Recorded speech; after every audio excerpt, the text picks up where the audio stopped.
ठीक है, बहुत सारे इश्यूज रिजॉल्व कर लिए। राइट, तो शुरुआत करते हैं हम ग्लोबल न्यूट्रिशन फिलॉसफी से, जो हमने बात कही थी कि हमारी बॉडी की जो न्यूट्रिशनल रिक्वायरमेंट्स हैं, न्यूट्रिशनल नीड्स हैं, उसमें हर एक चीज का कुछ ना कुछ कंट्रीब्यूशन होता है। राइट, जो मैक्रो न्यूट्रिएंट्स हमारी बॉडी में जाते हैं वो 3 कैटेगरीज में डिवाइडेड रहते हैं। पहला होता है कार्बोहाइड्रेट्स, दूसरा होता है प्रोटीन और तीसरा होता है फैट्स। राइट, ये एक पर्टिकुलर स्पेसिफिक प्रोपोर्शन में हमारी बॉडी में जाने चाहिए। हमारी बॉडी की जो रिक्वायरमेंट होती है न्यूट्रिशन की, वो एक स्पेसिफिक प्रोपोर्शन में होती है। उस प्रोपोर्शन में ही हमको इसको कंज्यूम करना चाहिए। जब जब हमारी बॉडी में इस प्रोपोर्शन का इम्बैलेंस होता है, यानी फॉर एग्जांपल कार्बोहाइड्रेट एक स्पेसिफिक एक्स नंबर में चाहिए, प्रोटीन हमको वाई नंबर में चाहिए और फैट्स हमको जेड नंबर में चाहिए। राइट, लेकिन जब जब इनमें इम्बैलेंस क्रिएट होता है, यानी हमारा प्रोटीन इंटेक कम हुआ, हमारा कार्बोहाइड्रेट लेवल बढ़ा या हमारा फैट लेवल बढ़ा, तो जब जब ऐसा होता है तब तक हमारी बॉडी जो है वो ओबेस होती है, ओवरवेट होती है, हमारी बॉडी में एनर्जी लेवल कम होता है, हमारी बॉडी में थकान, फटीग स्टार्ट होता है और हमारी बॉडी में आलस आता है। राइट, तो इस कॉम्बिनेशन को समझना बहुत जरूरी है। और कई लोग ये भी गलती कर जाते हैं कि ये आजकल फैशनेबल डाइट हो गई, फैट डाइट्स इनको बोलते हैं, कि वेट लॉस करने के चक्कर में या फिर अपने बॉडी शेप को मेंटेन करने के चक्कर में एक पर्टिकुलर ट्रेंड चला है आजकल, जिसको हम कहते हैं कि no carbs, zero carbs diet, है ना, जिसमें कार्बोहाइड्रेट्स हमारी बॉडी में हम कंज्यूम ही नहीं करते, या फिर कीटो डाइट फॉर एग्जांपल, जिसमें कि कार्बोहाइड्रेट जो है सबसे ज्यादा सेक्रीफाइस होते हैं। तो हमें समझना जरूरी है कि कार्बोहाइड्रेट्स हमारी बेसिक रिक्वायरमेंट है। कार्बोहाइड्रेट्स फ्यूल है हमारी बॉडी का। जैसे हमारी गाड़ी बिना पेट्रोल के नहीं चल सकती, बिना डीजल के नहीं चल सकती, तो अगर हम अपने शरीर को बिना फ्यूल के अगर चलाना चाहेंगे तो कहीं ना कहीं हमारी बॉडी पे उसका इफेक्ट आएगा और हमारी बॉडी पूरी तरह से फंक्शनिंग में एफिशिएंट नहीं रहेगी, यानी हमारी बॉडी फंक्शनिंग में कहीं ना कोई दिक्कत जरूर आएगी। तो एक बैलेंस है, और ये बैलेंस क्या है, ये बैलेंस कितना है, ये मैं बताना चाहता हूं। और ये बेसिक है। अभी हम जो स्टार्ट करेंगे ना, ये बेसिक से स्टार्ट करेंगे, जिससे बेसिक चीजें हमको समझ में आए और उस पर काम करना स्टार्ट करें। तो ग्लोबल न्यूट्रिशन फिलॉसफी बोलती है कि दिन भर का हमारा जितना भी कैलोरी इंटेक है, दिन भर में जितनी भी हम कैलोरीज कंज्यूम कर रहे हैं। अब बाय द वे कैलोरीज के बारे में एक बार बता देता हूं आपको। कैलोरीज क्या है? कैलोरी जो है वो है हमारी बॉडी में जितनी भी एनर्जी होती है उसको, उसकी यूनिट है उसको मेजर करने की। हम जो भी चीज खाते हैं, जो भी चीज हम कंज्यूम करते हैं, उससे हमको हमारी बॉडी को एक एनर्जी मिलती है, और उस एनर्जी को मेजर करने की यूनिट है कैलोरी। और साइंस के हिसाब से हर एक फूड आइटम की कोई ना कोई एनर्जी जो है वो डिसाइड की हुई है कि इससे हमको कितनी एनर्जी मिलती है। फॉर एग्जाम्पल अगर हम बात करें एक एप्पल की, तो एक सेब से हमको 80 कैलोरीज मिलती है। राइट, वहीं हम बात करें एक रोटी की, तो एक रोटी से भी करीब करीब हमको एक 80 कैलोरीज मिलती है।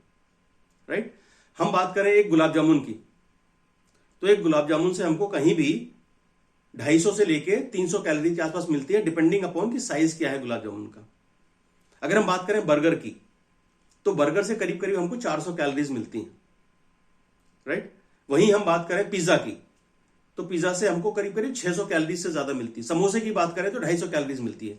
इसलिए इस तरह से अलग अलग फूड आइटम्स के लिए कुछ ना कुछ कैलोरीज जो है वो असाइंड है साइंस के हिसाब से।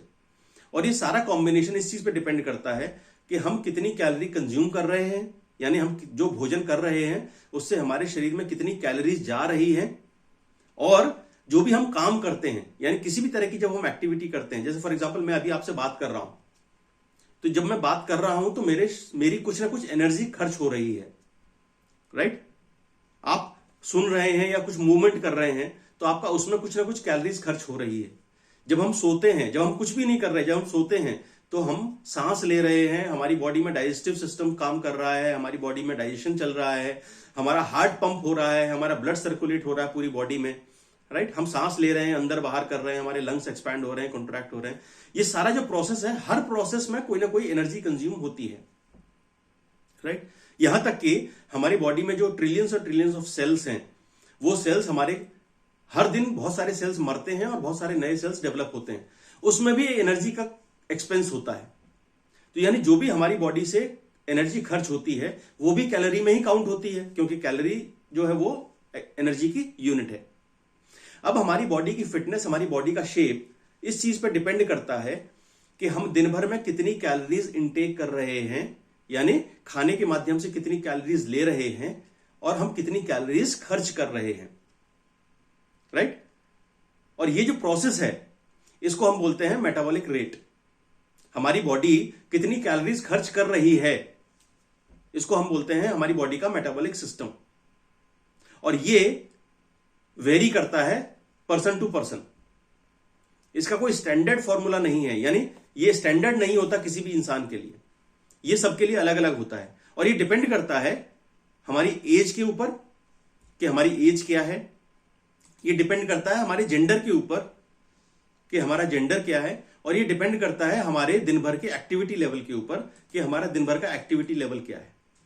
फॉर एग्जाम्पल, हमारे घर में जो टीनेज बच्चे होते हैं, यानी जो 15, 16, 17 साल के बच्चे हैं, 18 साल के बच्चे हैं, इनका मेटाबॉलिक रेट हाई होता है, यानी ये एनर्जी ज्यादा खर्च करते हैं, ये एनर्जी ज्यादा खर्च करते हैं।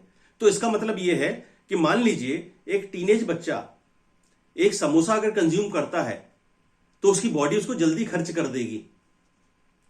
और अगर आप 45 की एज में हैं और आप अगर एक समोसा कंज्यूम करते हैं तो आपकी बॉडी उस समोसे को खर्च नहीं कर पाएगी। तभी इसलिए ऐसा होता है कि ज्यादातर टीनेज में बच्चे जो है वो बॉडी शेप में रहते हैं, थोड़े लीन रहते हैं, थिन रहते हैं, और हम जैसे जैसे एज में आगे बढ़ते जाते हैं वैसे वैसे हमारी बॉडी ओवरवेट होने की टेंडेंसी में जाती है, ओबेस होने की टेंडेंसी में चली जाती है।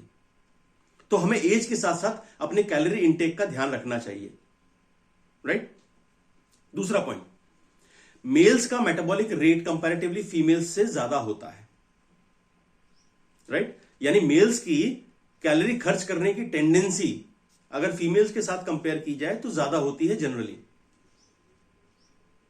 लेकिन जब हम घर में एक ही तरीके का खाना खाते हैं, जब महिला और पुरुष एक ही तरीके का खाना खाते हैं तो क्या होता है कि पुरुष तो ज्यादा एनर्जी खर्च करते हैं तो उनकी तो ज्यादा कैलोरीज खर्च हो जाती हैं, महिलाएं उतनी कैलोरीज खर्च नहीं कर पाती तो क्या होता है हमारी बॉडी में फैट जमा होना शुरू हो जाता है। और फैट क्या है, फैट को अगर सिंपली डिफाइन करें ना हम, तो जितनी एक्स्ट्रा कैलोरीज हमारे शरीर में बची हैं जो खर्च नहीं हुई वो है फैट, राइट। जो हमने कैलोरीज खर्च कंज्यूम की उसमें से जो कैलोरीज हमारी खर्च नहीं हुई और जो बॉडी में जमा रह गई वो है फैट। और जब ये एक्स्ट्रा कैलोरीज रोज रोज रोज रोज रोज रोज हमारे शरीर में जमा होती रहती हैं तो धीरे धीरे हमारी बॉडी का फैट बढ़ता रहता है और हम ओवरवेट हो जाते हैं और एक दिन ओबेस हो जाते हैं, राइट। तो ये जो है ये कैलोरी का हिसाब किताब है। अब आते हैं ग्लोबल न्यूट्रिशन फिलॉसफी के ऊपर, जहां से मैंने स्टार्ट किया था। तो ग्लोबल न्यूट्रिशन फिलॉसफी ये कहती है कि हम दिन भर का कितना भी कैलोरी इंटेक करते हैं, यानी खाने के माध्यम से जो भी हम खा रहे हैं, उसमें एनर्जी का 40% कंट्रीब्यूशन, 40% कंट्रीब्यूशन जो है वो कार्बोहाइड्रेट्स के माध्यम से आना चाहिए, राइट।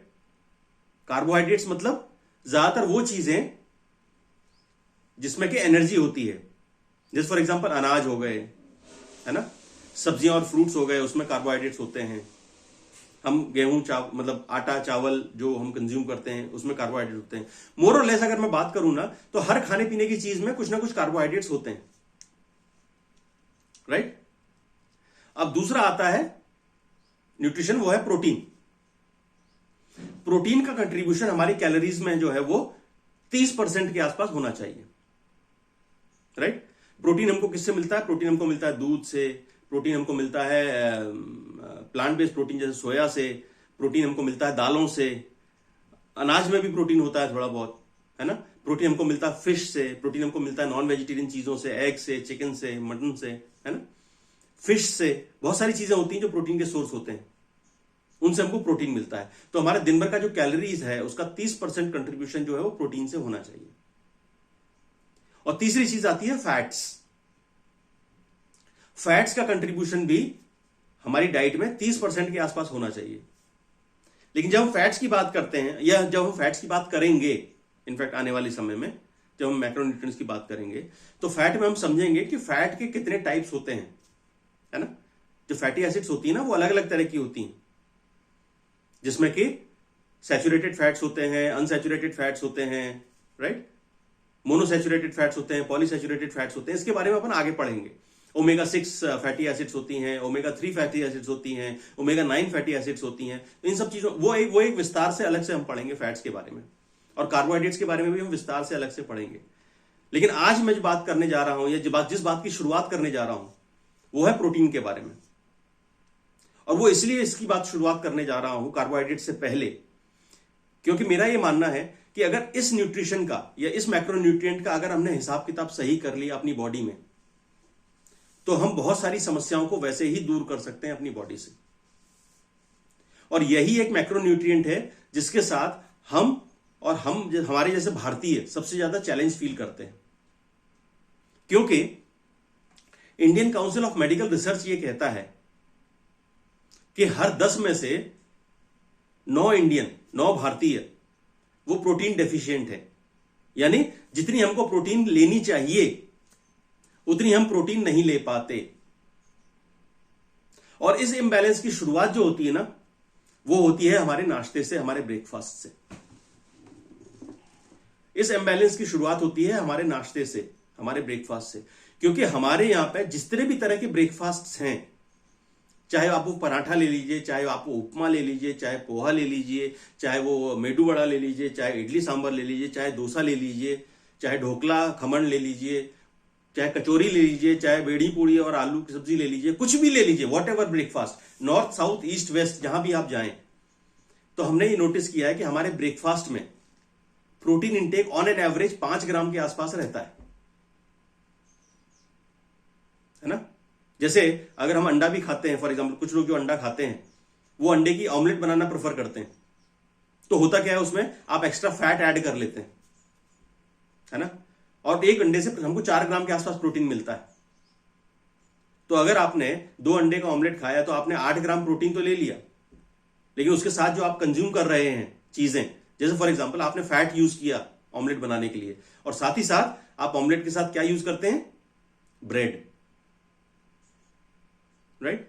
तो ये कॉम्बिनेशन गड़बड़ हो जाता है, ये कॉम्बिनेशन गड़बड़ हो जाता है। और हमारा नाश्ता जब हाई प्रोटीन नहीं रहता तो सबसे ज्यादा इमीडिएट रिस्पॉन्स आता है हमारे एनर्जी लेवल के ऊपर। हम हमारी बॉडी जो है वो एनर्जाइज फील नहीं करती, हम नाश्ता करने के बाद भी वो एनर्जी फील नहीं करते। इनफैक्ट नाश्ता करने के बाद हमें आलस फील होता है। हम जब ऑफिस पहुंचते हैं, मतलब इंडियन नाश्ता करने के बाद, आप जब कम्युनिटी से पहले अगर आप रहे होंगे, आपने नोटिस किया होगा, जब आप दबा के 2 आलू के पराठे और चाय वगैरह पी पा के जब आप ऑफिस जाते हैं, तो ऑफिस जाने के बाद भी आपको काम करने का मोमेंटम पकड़ने के लिए 11:30 बज जाते हैं, है ना। आपको चाय की जरूरत होती है ऑफिस पहुंचते से ही, और उसके बाद अपना आलस दूर करते करते 11-11:30 बज जाते हैं, तब जाके काम का मोमेंटम क्रिएट होता है। लेकिन कम्युनिटी के साथ एडवांटेज क्या है कि हम सुबह 8 बजे, आपसे 8 बजे जब आप ये हेल्दी ब्रेकफास्ट ले लेते हैं, जब आप हेल्दी ब्रेकफास्ट ले लेते हैं तो हाई प्रोटीन ब्रेकफास्ट ले लेते हैं। हमारा शेक जो आप कंज्यूम कर रहे हैं, हम जो कंज्यूम करते हैं, इसमें करीब करीब 24.5 ग्राम प्रोटीन मिल जाता है आपको एक शेक में, है ना। आप इसको 29 ग्राम भी कर सकते हैं और आप इसको 34 ग्राम भी कर सकते हैं, डिपेंडिंग ऑन कि आपकी प्रोटीन की रिक्वायरमेंट क्या है, कितनी रिक्वायरमेंट होती है, इसके बारे में हम आगे बात करेंगे, राइट। तो चूंकि हम 8 बजे, या इनफैक्ट अब तो और जल्दी हो गया है ना, हम 7:15 बजे के आसपास जब ये ब्रेकफास्ट कर लेते हैं, उसके बाद हम जब तैयार होते हैं ऑफिस के लिए तो हम हाई ऑन एनर्जी फील करते हैं। जब प्रभा मैम आज कह रही थी ना कौन कौन एनर्जाइज फील करता है, कौन कौन थकान नहीं होती, तो पूजा मैम कह रही थी कि मुझे थकान नहीं होती, मैं सारे काम कर लेती हूँ, आजकल वॉक कर लेती हूँ, लंबे लंबे डिस्टेंसेस चल लेती हूँ, मार्केट जाके आके सोने का मन नहीं करता, ऑल दीज थिंग्स। तो ये क्यों होता है? इसलिए होता है क्योंकि आपकी बॉडी की जो प्रोटीन इंटेक है उसमें इंप्रूवमेंट हुआ है, उसमें सुधार हुआ है। आप दिन भर में जो पहले कभी 15 ग्राम या 20 ग्राम प्रोटीन लेते होंगे, आज शायद वो आप 60 ग्राम, 65 ग्राम, 70 ग्राम प्रोटीन लेने लगे हैं, और उसका रिजल्ट ये है कि आपकी बॉडी एनर्जाइज फील कर रही है, आप बेहतर स्टेमिना फील कर रहे हैं, और आपको थकान, फटीग नहीं फील हो रहा, आपको नींद नहीं आती हर समय। क्योंकि ये बात तो तय है, अगर हम एक्स नहीं खाएंगे तो एक्स की जगह कुछ और चीज रिप्लेस करेंगे। तो अगर प्रोटीन की जगह हम कार्बोहाइड्रेट्स रिप्लेस करते हैं तो ऑब्वियसली हमारा ग्लूकोज लेवल बढ़ता है, और जब हमारा ग्लूकोज लेवल बढ़ता है तो हमें नींद आती है, हमें आलस आता है, हमारी बॉडी में थकान फील होती है, क्योंकि हम आलसी होते जाते हैं। और हाई कार्बोहाइड्रेट डाइट जो कि हमारे नाश्ता है आजकल, कम्युनिटी के बाहर वाले लोगों के लिए बात कर रहा हूं कि जिनका नाश्ता हाई कार्बोहाइड्रेट का होता है, तो इसी वजह से हमको आलस फील होता है, और यही खाना खाने के बाद होता है, और यही काम डिनर के बाद होता है। लेकिन अगर हम इंश्योर कर लेते हैं कि अपनी हर डाइट में प्रोटीन रखेंगे बराबर, तो वो आलस जो है वो हमारी बॉडी में क्रीप इन नहीं होता, क्योंकि प्रोटीन जो है हमारी बॉडी को एनर्जी देता है, स्ट्रेंथ देता है, स्टेमिना देता है, राइट। तो ये हुई ग्लोबल न्यूट्रिशन फिलॉसफी और प्रोटीन की इंपॉर्टेंस अगर मैं बात करूं। अच्छा, इसके अलावा प्रोटीन की और भी बहुत सारी इंपॉर्टेंस होती हैं जिसके बारे में मैं आगे बात करूंगा। ये तो अभी सिर्फ एनर्जी के पॉइंट ऑफ व्यू से मैंने बात की आपसे। बाकी इंपॉर्टेंस जो प्रोटीन की है, और बहुत से लोगों के मन में डाउट होता है, एक्चुअली शंका होती है, ये क्वेश्चन होता है कमेटी में बहुत सारे ऐसे नए लोग हैं जिन्होंने रिसेंटली ज्वाइन किया होगा। आपके मन में एक सवाल हमेशा चलता होगा जो कि आपने सुना है, और मुझे एक बार हैंड रेज करके बताइए किस किस ने ये बात सुनी है कि ज्यादा प्रोटीन लेने से किडनी खराब होती है, ज्यादा प्रोटीन लेने से लिवर खराब होता है, ज्यादा प्रोटीन लेने से कुछ साइड इफेक्ट होता है। क्या होता है पता नहीं, लेकिन होता है, और मैंने ये किसी से सुना है ना। ओके, इतने सारे लोगों को ये बात सुनने को मिलती है, राइट। चलिए, तो कुछ चीजें हैं जो है प्रोटीन के बारे में क्लियर करते हैं, जो मिथ्स हैं। नाउ पहली चीज ये कि प्रोटीन हमारे लिए क्यों जरूरी है ना। प्रोटीन हमारे लिए इसलिए जरूरी है क्योंकि हमारी बॉडी का जो भी स्ट्रक्चरल ढांचा है, या हमारी बॉडी में जो भी मांसपेशियां हैं, मसल्स हैं, या हमारी बॉडी में जो भी स्किन है जो कि हमारी मांसपेशियों को पकड़ के रखती है, और मांसपेशियां हमारी हड्डियों की चारों तरफ रहती है और हमारी हड्डियों को इंटैक्ट करके रखती है, ये पूरा स्ट्रक्चर जो है ना, ये प्रोटीन से बनता है, राइट। क्योंकि हमारी बॉडी का हर सेल, हर कोशिका जो बनती है वो प्रोटीन से बनती है। अब वो सेल कुछ भी हो सकता है, वो सेल हमारी स्किन का सेल हो सकता है, वो सेल हमारे बालों का सेल हो सकता है, वो सेल हमारी मसल्स का सेल हो सकता है, वो सेल हमारी हार्ट का सेल हो सकता है, वो सेल हमारे लंग्स का सेल हो सकता है, वो सेल हमारी आंखों का सेल हो सकता है, वो सेल हमारा डाइजेस्टिव जो सिस्टम है, इंटेस्टाइन है, उसका सेल हो सकता है, इवन वो सेल हमारी हड्डी का सेल हो सकता है, और तो और वो सेल हमारी जीन्स का सेल हो सकता है, वो सेल हमारे क्रोमोसोम्स का सेल हो सकता है, वो सेल हमारी जेनेटिक्स का सेल हो सकता है, हमारे डीएनए का सेल हो सकता है। यानी कि हमारे डीएनए से लेके हमारी स्किन तक, यानी अंदर से लेके बाहर तक जब सारी चीज प्रोटीन की बनी हुई है, तो हमारी बॉडी को सफिशिएंट प्रोटीन देना चाहिए कि नहीं देना चाहिए? देना चाहिए ना। और जो प्रोटीन के साइड इफेक्ट्स की बात करते हैं, उनकी जानकारी के लिए मैं बता दूं कि चूंकि आईसीएमआर ये कहता है कि 10 में से 9 इंडियंस प्रोटीन डेफिशिएंट हैं, इस वजह से हमारे साथ ये दिक्कतें होती हैं आए दिन। जो जॉइंट्स की प्रॉब्लम हमको होती है, जो हमारी स्किन खराब होती है, जो हमारा हेयर लॉस होता है, यानी जितनी भी हमारी समस्याएं पैदा होती हैं हमारे शरीर में, वो इस वजह से पैदा होती हैं क्योंकि हम प्रोटीन डेफिशिएंट हैं। अगर हम प्रोटीन का लेवल अगर हम बराबर ले आए जितनी हमारी रिक्वायरमेंट है उस हिसाब से, तो बहुत सारी समस्याओं से हम निजात पा सकते हैं। मैं हमेशा कहता हूं 140 करोड़ के देश में हम एक ओलंपिक मेडल के लिए तरसते हैं, और उसके पीछे एक मेजर रीजन ये है कि India is a muscle less country. हमारी बॉडीज में मसल मास नहीं है, हमारी बॉडीज में वेट तो है लेकिन मसल मास नहीं है, और वो मसल मास जब तक नहीं होगा तब तक हमारी बॉडी में स्टेमिना नहीं होगा, तब तक हमारी बॉडी में स्ट्रेंथ नहीं होगी, और this is one of the reasons कि हम स्पोर्ट्स में उतना अच्छा नहीं कर पाते। आपको एक बहुत सिंपल सा एग्जांपल बताता हूं। आप इंडियन क्रिकेट टीम में कोई भी स्पोर्ट्स पर्सन ले लीजिए, आप उसकी स्ट्रेंथ, उसका स्टेमिना, उसका रनिंग बिटवीन द विकेट्स, उसकी फील्डिंग में एजिलिटी, या उसकी लॉन्जिविटी खेलने में, कि कितने लंबे समय तक खेला है या खेल सकता है। आप किसी भी प्लेयर को उठा लीजिए और उसको विराट कोहली से कंपेयर कर लीजिए। आप रनिंग बिटवीन द विकेट्स ले लीजिए, फील्डिंग में एजिलिटी ले लीजिए, उसकी बॉडी का जो स्ट्रक्चर है, जो लीन बॉडी है, वो कंपेयर कर लीजिए, वो कितने साल से खेल रहा है और कितने साल तक और खेल सकता है, इसके बारे में अंदाजा लगा लीजिए। आपको डिफरेंस समझ में आ जाएगा कि प्रोटीन, हाई प्रोटीन डाइट का क्या इंपैक्ट होता है किसी भी आदमी की जिंदगी पे। मैं विराट कोहली का एग्जांपल इसलिए लिया क्योंकि उसके बारे में, उसकी डाइट के बारे में हम जानते हैं, being from herbal life family, वो क्या लेता है। वैसे आपकी जानकारी के लिए बता दूं कि वो भी वो शेक पीता है जो हम शेक पीते हैं, है ना। तो इसकी इंपॉर्टेंस को समझना बहुत ज्यादा जरूरी है। क्रिस्टियानो रोनाल्डो, जिसकी बॉडी के बारे में कहा जाता है कि उस एज में भी जो है 25 साल के लड़के के बराबर एजिलिटी है उसमें, तो फर्क क्या है? फर्क है उसकी डाइट, फर्क है जो न्यूट्रिशन वो कंज्यूम करता है। और आपकी जानकारी के लिए बता दूं कि क्रिस्टियानो रोनाल्डो भी वो शेक पीता है जो हम पीते हैं, राइट। तो प्रोटीन के बारे में जो भी मैं बात करूंगा आगे,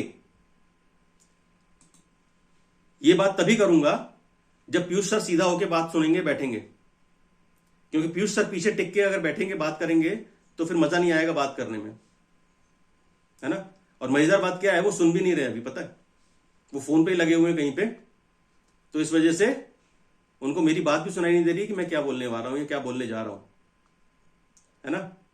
अभी पीयूष सर का अनम्यूट का मैसेज देखता हूं, तब शायद ध्यान देंगे।